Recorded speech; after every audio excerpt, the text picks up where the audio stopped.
আমরা জিজ্ঞাসা করতে চাই, অস্ত্র নিয়ে হবে তাদের কারবার কি? নির্বাচন জয়ের মাধ্যমে কি তাদের কাছে হলগুলা বর্গা দেওয়া হয়েছে নাকি? গতকাল বাংলাদেশের ছাত্র সমাজের ইতিহাসে এক নৃশংস ঘটনা ঘটে গেছে। আমরা দেখেছি 24-এর গণ অভ্যুত্থানের মাধ্যমে হলরুম দখল করার, হলরুম গেস্ট রুম কালচার যে রাজনীতি, সেই রাজনীতিকে ছাত্র সমাজ লাল কার্ড দেখিয়েছে। কিন্তু ক্ষমতায় আসার পর একটি সন্ত্রাসী ছাত্র দল বিকাশ পেমেন্টে 10,000 টাকার বেশি অফার, শপিং চলছে তো। তারা গতকাল ঢাকা পলিটেকনিকে দেশীয় অস্ত্র শস্ত্র সহ হামলা করার মাধ্যমে যে হল দখল করার রাজনীতি নতুন করে ফিরিয়ে আনতে চেয়েছে। আমরা স্পষ্ট ভাষায় বলে দিতে চাই, এই রাজনীতি ছিল ছাত্রলীগের রাজনীতি। তারা 17 বছর এই রাজনীতি করে টিকতে পারে নাই। আজকে যারা ক্ষমতায় আসার পরই সেই রাজনীতি করার স্বপ্ন দেখছে, তাদেরকে গোটা দেশের ছাত্র সমাজ লাল কার্ড দেখাবে।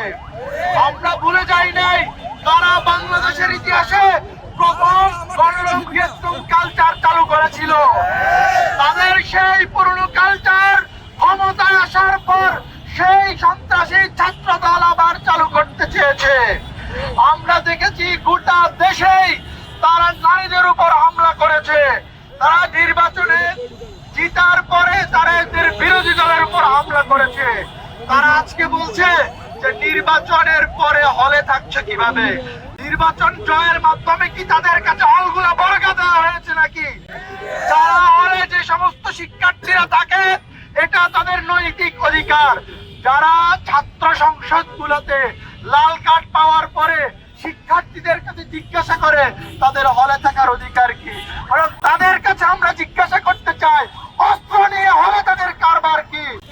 আমরা আজকে ঢাকা বিশ্ববিদ্যালয়ের পক্ষ থেকে প্রশাসনকে জানাতে চাই, যে সমস্ত শিক্ষার্থী আহত হয়েছে, দ্রুত যারা আক্রমণ করেছে, হামলা করেছে, তাদের যথোপযুক্ত শাস্তি এবং বিচার নিশ্চিত করতে হবে। এবং যারা এই ধরনের রাজনীতি বাংলাদেশে করতে চায়, দ্রুতই তারা ছাত্রলীগের পথ দেখবে। আমরা 24-এর গণ অভ্যুত্থানের মাধ্যমে যে নতুন সুন্দর ক্যাম্পাস করার স্বপ্ন দেখি, যে গণরুম গেস্ট রুম মুক্ত স্বাধীন ক্যাম্পাস করার স্বপ্ন দেখি, সেই স্বপ্নে প্রথম বাধা দিয়েছে ছাত্রদল। সুতরাং শিক্ষার্থীরা, ঢাকা বিশ্ববিদ্যালয়ের শিক্ষার্থীরা এই ধরনের গণরুম গেস্ট রুম চাঁদাবাজদেরকে অতি শীঘ্রই লাল কার্ড দেখাবে। ইনকিলাব জিন্দাবাদ।